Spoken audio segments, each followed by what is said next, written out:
Me come to the stage, another Atlanta favorite. Keep the claps going for Mr. Sam Zavan.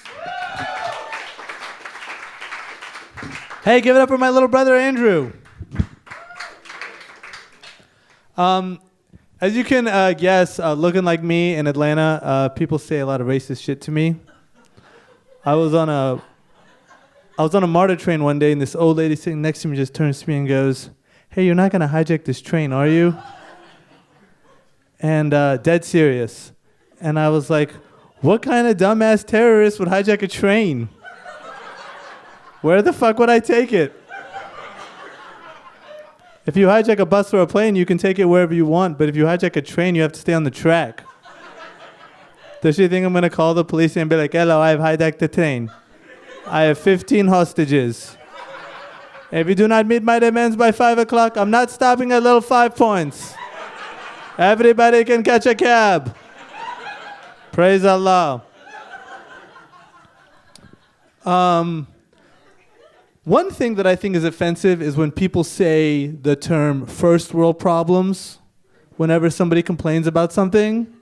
I think that's offensive to people from the third world because it implies that we're okay with shit that sucks. I have a confession to make, and please don't judge me for this. I have T-Mobile. And I rely on my GPS to take me everywhere. I don't know where anything is in Atlanta. I have to have GPS. And one day, my GPS went out, probably because I have T-Mobile. And I had no idea where I was, so I just drove around for half an hour until my GPS came back on.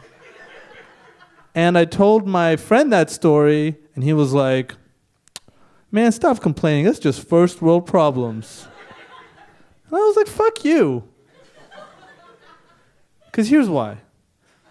My mom grew up in a village in Afghanistan without any running water or any electricity. And she didn't even use a phone until she was 17 years old. And when I called her and told her that story, she was like, "Ooh, you have T-Mobile? What the fuck is wrong with you? Just get Verizon. I'll pay for it." Don't say that around my friends. That's embarrassing.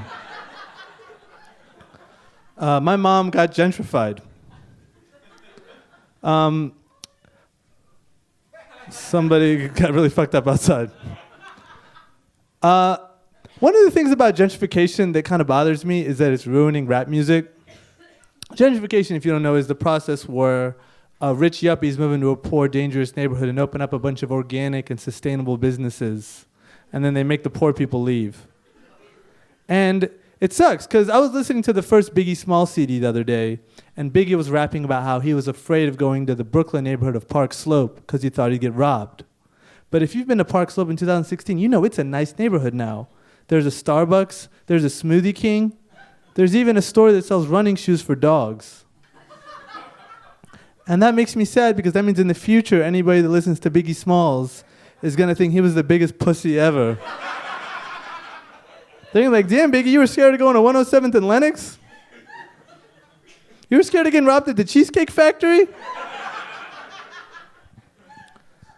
I have a one last story. This moral of the story is don't lie to your kids. And if you do, tell them the truth eventually. When I was 7 years old, my cat died. I had a cat named Phyllis, and she died. But instead of telling me that Phyllis died, my parents just bought me another cat that looked like Phyllis. But they couldn't find a female cat that looked like Phyllis, so they bought me a male cat, and they told me that Phyllis was tired of being a girl, and she wanted a sex change operation, and now her name was Philip, and I need to respect that decision. And I was 7 years old, so I believed them. And it didn't come up again until recently. I was dating a girl I met here in Atlanta, and I was wondering why we weren't having sex, and she was like, "Well, I have something to confess to you. I'm actually a pre-op male to female transgender person. I should have told you earlier, but I wanted you to get to know me for me. I am really sorry if you're offended." And I realized she was freaking out. I wanted to make her feel better, so I was like, "Hey, dude, it's cool. My cat was a tranny." And I started telling her the story of Phyllis. But as I was telling her the story, I realized, yeah, that's probably not what happened. My parents lied to me.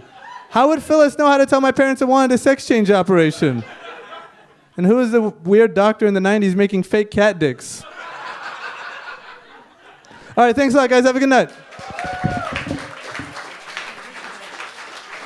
Guys, Sam Zavan! Yes, good stuff.